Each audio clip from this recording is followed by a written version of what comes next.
लेके हैं। तो इसको आप ज़रूर अपने मोबाइल में रखिएगा अपने पास में। जब कभी भी आपको कोई समस्या या कहीं कोई ज़रूरत पड़ने के लिए उसमें दुरुस्तीकरण करने के लिए सरकार ने ये नया कानून लेके आई है हुए अब जो हम लोग बयान या वीडियो देते हैं उसको भी एविडेंस एक्ट में माना गया है। पहले उसको नहीं मानते, अब कानून में दंड के प्रावधान को बढ़ाया गया।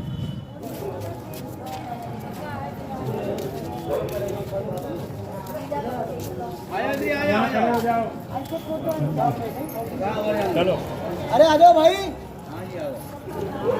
उधर खड़े हो, देखो साहब हमारे खड़े हो, बताएंगे आपको ज्ञान की बात। मतलब बातें बताएंगे तुम्हारे। यहाँ आ जाओ।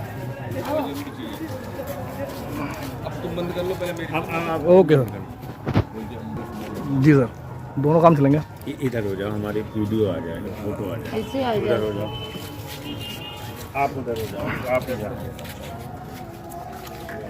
ये एक साइड, एक ऐसा हो जाएगा। एक तरफ आ जाइए, एक तरफ आ सुनिए सुनिए, फंसाए का दिक्कत है। कुछ ज्ञान देंगे और क्या इसमें कुछ बताएंगे पर मतलब ये बताएंगे। जैसे आप जो कान के झुमका पहने घूम रहे हो, मेरे घर पे हाथ उतार के रख दो या मुड़ेठा मार दो। नकली नहीं, कान को फाड़ देगा। दीपावली टाइम है, तुम्हें फंसाए का दिक्कत। सुन लीजिए, सुन लीजिए। जी बताइए। सभी लोग उपस्थित है, बहुत बहुत धन्यवाद आप लोगों का। आज यहाँ पे आप सब लोगों को थोड़ा जानकारी देनी थी, इस बारे में जागरूक करना था। वो महत्वपूर्ण कार्यक्रम आप लोगों का है। जो कानूनों में परिवर्तन हुआ उसके बारे में बताना है। जो भारत में कानून अब तक चल रहा था वो सन 1861 का आईपीसी थी, फिर उसके बाद सीआरपीसी जो चल रही थी सन 1973 की चल रही थी, और भारतीय साक्ष्य अधिनियम, 3 कानून थे, तीनों में परिवर्तन हुआ। पहले आईपीसी थी, आईपीसी उसको इंडियन पीनल कोड बोलते थे, उसका नाम बदल के अब बीएनएस किया गया, इसको भारतीय न्याय संहिता के नाम से है। उसके बाद दूसरा कानून था जो बीएनएसएस के नाम से अब परिवर्तित, जो सीआरपीसी था उसको दंड प्रक्रिया संहिता हम लोग बोलते थे, उसका नाम बदल के अब भारतीय न्याय सुरक्षा संहिता उसका नाम हो गया। शॉर्ट में उसको बीएनएसएस कहते हैं। पहले सीआरपीसी था, अब बीएनएसएस हो गया। इसी तरह पहले जो तीसरा कानून था हमारा वो भारतीय साक्ष्य अधिनियम, इंडियन एविडेंस बोलते थे उसको, एविडेंस एक्ट, उसका नाम बदल के अब बीएसए भारतीय साक्ष्य अधिनियम हो गया है। ये तीनों कानूनों में परिवर्तन सन 2023 में हुआ है।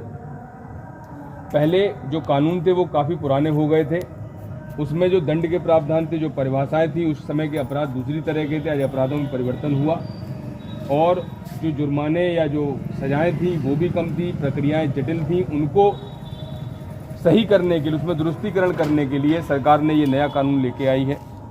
इन तीनों कानूनों में जिस समय, जब पुराना समय था 1861 में, तब दंड अगर 50 रुपये किसी पे लगता तो भारी दंड माना जाता था, पर आज के समय में 50 रुपये के दंड की कोई वैल्यू नहीं थी। उतने से किसी पे न फर्क पड़ता था, न आदमी को सुधारात्मक प्रक्रिया आती थी। इसी को देखते हुए अब कानून में दंड के प्रावधान को बढ़ाया गया।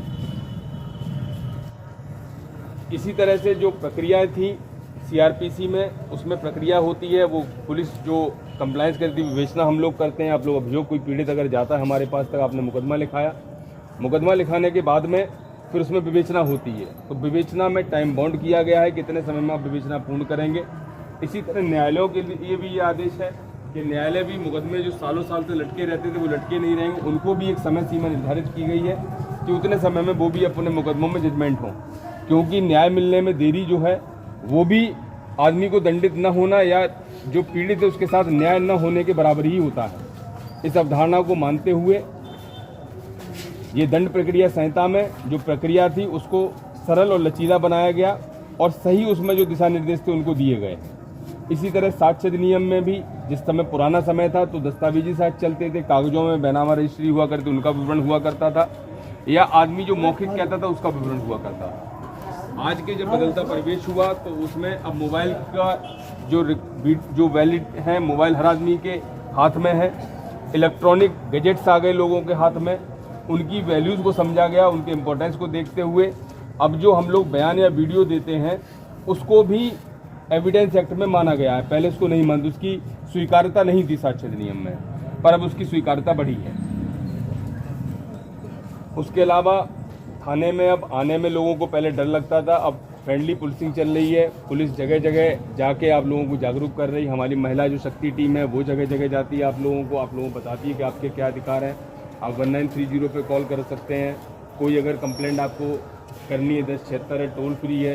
कहीं कोई नंबर नहीं लग रहा, 112 पे आप फ़ोन कर दीजिए। आपको चाहे एम्बुलेंस चाहिए, चाहे किसी भी विभाग से संबंधित समस्या हो, आप 112 पे कॉल कर दी, वो सारे विभाग आपको इमरजेंसी सेवा उपलब्ध मिलती है। सही के हो। तो इसको आप ज़रूर अपने मोबाइल में रखिएगा अपने पास में। जब कभी भी आपको कोई समस्या या कहीं कोई ज़रूरत पड़ती है, आप 112 निसंकोच लगाते हैं। और उसके लिए भी टाइमिंग सेट करी गई है, कितने कम समय में आप वहाँ पहुँच के रिस्पॉन्ड करेंगे, उसको टाइमिंग हमारी काउंट होती है। सही बात। इसके अलावा भी अगर किसी को कोई परेशानी है तो आप लोग थाने आकर अपनी समस्या बता सकते हैं। आपकी पूरनपुर की पुलिस, आपकी पीलीभीत की पुलिस और आपकी उत्तर प्रदेश पुलिस आपकी सेवा में सदैव तत्पर है। धन्यवाद। सत्य के हो। तालियां भाई तालियां। जय राम। बहुत बढ़िया। जय बाबू जी। अच्छे हो। ठीक है भाई, सभी लोगों ने सुन लिया हो मैसेज, तो इसे फॉलो करें, शेयर करें।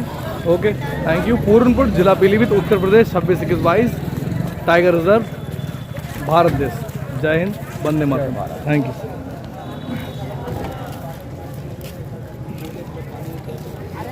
संशोधन होना बहुत जरूरी है।